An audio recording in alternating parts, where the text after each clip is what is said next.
first night we spent in that house, I remember thinking how quiet everything felt. Not peaceful and quiet. The quiet where it feels like the neighborhood is holding its breath. My wife and I had bought our first home just outside a small suburban town in Georgia. Nothing fancy. 2 stories, narrow backyard, cheap wooden fence. But it was ours. We were proud of it. After years of saving and renting, this was supposed to be the start of our real life together. The street looked normal. Families, driveways, lawns that all looked the same. The neighbors on the right were an older couple who brought us cookies the first week. Across the street, a guy waved every time we passed. The house on our left, though, that one felt different from the start. We never saw anyone come or go. The curtains were always closed, lights rarely on, but there was always a car in the driveway, clean and parked the same way every day. At first, we joked that maybe no one lived there and the car was abandoned. That illusion didn't last long. One afternoon, my wife and I were unloading groceries when she froze mid-step and whispered my name. I looked where she was staring. A man stood behind the curtain of the neighboring house's front window. Only half his face was visible, pressed close enough to the glass that I could make out the outline of his nose. He wasn't waving. He wasn't pretending to be busy. He was just watching us. The second he realized we noticed him, the curtain snapped shut. It unsettled me, but I brushed it off. People are strange. Maybe he was shy, maybe awkward. Not everyone likes neighbors. Over the next week, however, it continued to happen. I'd catch him standing at the window when I left for work. My wife saw him upstairs once when she checked the mailbox. Every time, the same thing. He'd disappear the moment we looked back. Then one night, close to midnight, I walked past our upstairs bedroom window and instinctively glanced outside. He was there again, this time fully visible, standing straight in his upstairs window, facing ours directly. No curtain, no attempt to hide. It took my brain a second to process what I was seeing. The moment our eyes met, he stepped backward into the dark. I laughed nervously and told my wife, "Looks like our neighbor doesn't sleep." The next morning, he knocked on our door. That was the first time we saw him outside his house. He introduced himself as Gordon. Middle-aged, clean clothes, polite smile. He apologized immediately, saying he hadn't meant to look into our window the night before, that he'd been adjusting something on the sill. He smiled the entire time. Something about it felt forced, like he was practicing friendliness rather than feeling it. Still, I accepted the apology. I didn't want to start our life in that house with tension. A week later, my wife woke me up in the middle of the night. She whispered that she heard someone in the backyard. Half asleep, I checked the window. Someone was out there. A full-grown man walking slowly through our yard, scanning the ground like he'd dropped something. I yelled instinctively. The man rushed to the gate and slammed it behind him. I didn't go outside. I didn't feel safe. A few nights later, it happened again. This time we both heard it, metal scraping, like someone testing a lock. When I looked out, the man was back, closer. I shouted that I was calling the police. He turned just enough for me to see his face. It was Gordon. I yelled his name.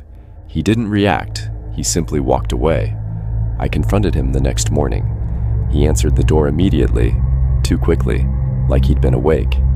He laughed and told me kids were jumping fences in the neighborhood and he'd been chasing them off. He said it happened all the time and that I'd get used to it. His smile never left his face, but his eyes. There was something wrong there, something cold. The next day, he invited us over for dinner. We hesitated, but agreed. We thought maybe clearing the air would make things easier. The moment we stepped inside his house, I knew we'd made a mistake. The atmosphere felt heavy. Gordon was already drunk. He kept refilling his glass, getting louder, more careless. When the food arrived, he made an offhand comment about ordering food we'd like. As the night went on, his comments stopped being subtle. He talked about the neighborhood's history, about how things used to be simpler, about how some people didn't belong. Then he admitted it. He told us outright that he'd been in our yard, that he liked knowing who lived next door, that he needed to keep an eye on things. When he finally yelled that people like us weren't welcome, we left without a word. After that night, we avoided him completely. We stayed inside. We kept lights off. We stopped using the backyard. Then one night, a brick came through our living room window. Glass exploded across the floor. No note, no message. We called the police. Gordon denied everything. Calm, cooperative, confused. Nothing could be done. We installed cameras, slept lightly, jumped at every noise. 2 months after moving in, we packed our boxes again. We didn't feel safe. We didn't feel protected. And deep down, we knew if we stayed, something worse would happen. We left the house behind. Sometimes I still think about that place, about the windows, about how quiet the street was at night, and about the man next door who never seemed to sleep.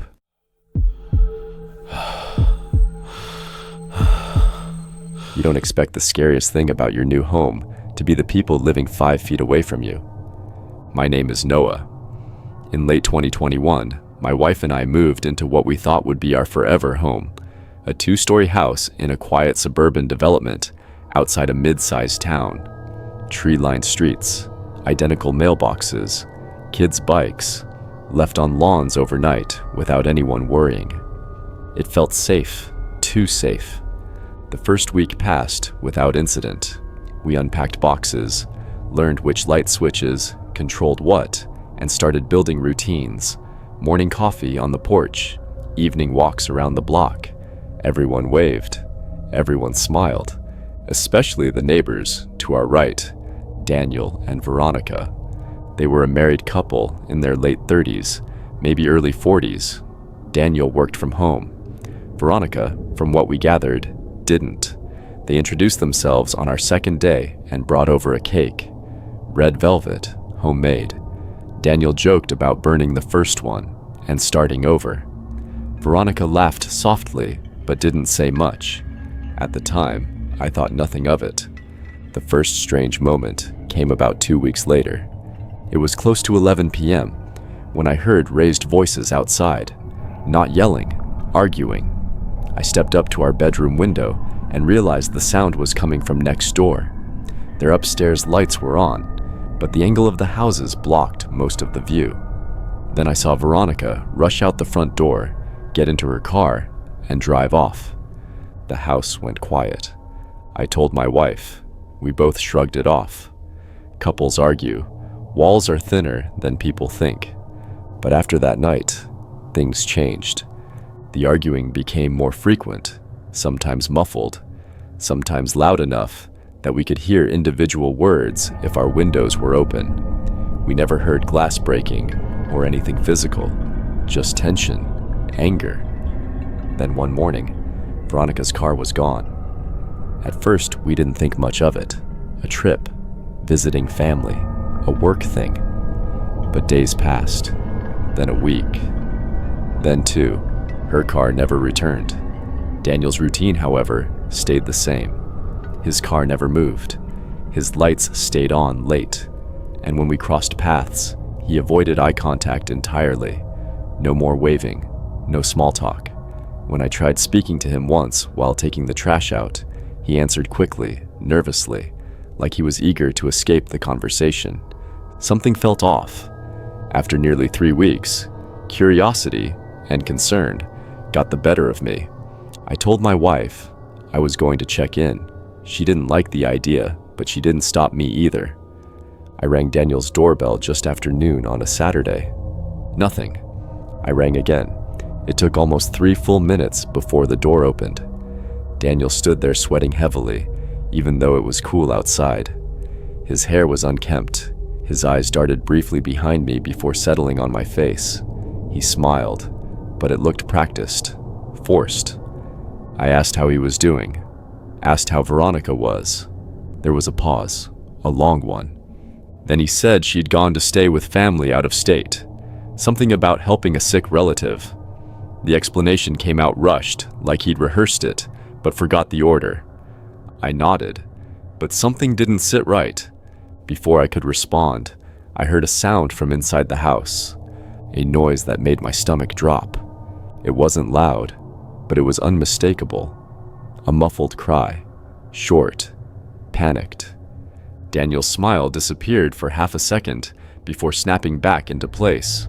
He laughed nervously and said he had a TV on upstairs, a movie. But he'd already told me earlier that he'd been exercising upstairs. The lie was sloppy, obvious. I told him I'd catch up with him later and walked back to my house without turning around. The moment I closed our door, I told my wife everything. We didn't argue this time. We called the police. I requested a welfare check and asked to remain anonymous, though I knew Daniel would probably suspect us. I explained exactly what I'd heard and why it concerned me. The dispatcher took it seriously. About 15 minutes later, a patrol car arrived, then another, then more.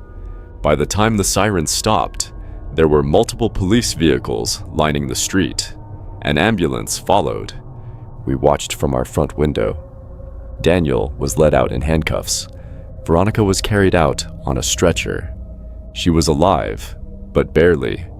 What came out over the following days shattered any illusion of safety we still had. Daniel had been keeping her confined inside the house.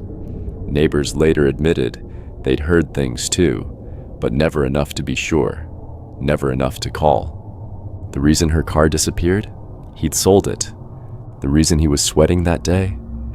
She'd tried to make noise when he answered the door. She passed away later that night.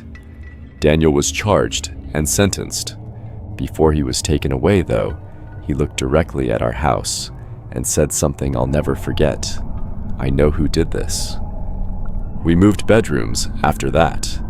Even after Daniel was gone, I couldn't sleep properly.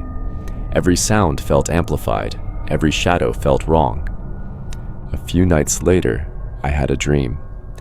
In it, I woke up to see a figure standing in our bedroom doorway. As my eyes adjusted, I recognized Daniel. He was smiling, but not the polite, neighborly smile. This one was hollow. He stepped closer and repeated the same words he'd said that night. I told you you'd regret it. Then I woke up for real, heart racing, drenched in sweat. My wife asked what was wrong. I told her it was nothing, but the dream never faded. A year later, we moved. New neighborhood, new house, new routines. But sometimes, late at night, when the street is quiet and the houses are dark, I still think about how close we were to doing nothing, and how thin the walls between normal life and absolute horror really are.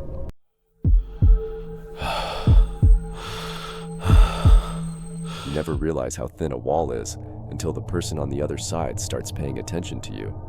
I learned that the hard way. This happened 2 years ago when I was 25 and living in a duplex in Queens with my husband, Marcus.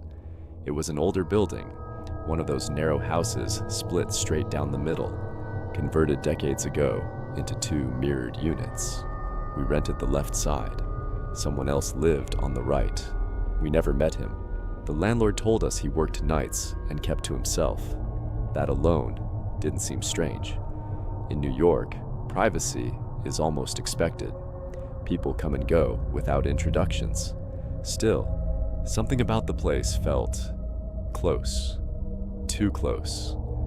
Our bedroom was on the 2nd floor, and one entire wall was shared with the neighboring unit. When the building settled at night, you could hear faint movements through it.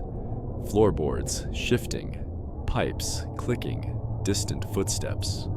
It wasn't loud, but it was intimate in a way that made the space feel smaller than it was. The first week passed without incident. Marcus worked long shifts, and I worked from home. Our routines overlapped just enough that the apartment never felt empty. We ate simple dinners, watched TV, and went to bed early. Then, one night, Marcus was working late. I was lying in bed scrolling through my phone when I heard a voice. At first, I thought it was coming from my phone, some autoplay video or ad, but when I muted it, the sound stayed. It was faint, muffled by the wall, but close, too close. It sounded like a man talking. Not a normal speaking voice, though. It was high-pitched, strained, almost artificial, like someone imitating speech instead of speaking naturally. I couldn't make out the words, just soft, uneven murmuring, as if he were talking to himself. I held my breath and listened. The voice stopped. I waited, heart pounding, expecting it to start again. When it didn't, I told myself he was probably on the phone or watching something strange on TV. Old buildings carried sound weirdly. I rolled over and eventually fell asleep. A few nights later, it happened again. This time, it was louder, clearer, definitely a man's voice. I pressed my ear lightly against the wall, immediately regretting it. The sound vibrated through the plaster, intimate enough that it felt like he was standing inches away from me. He wasn't on a call.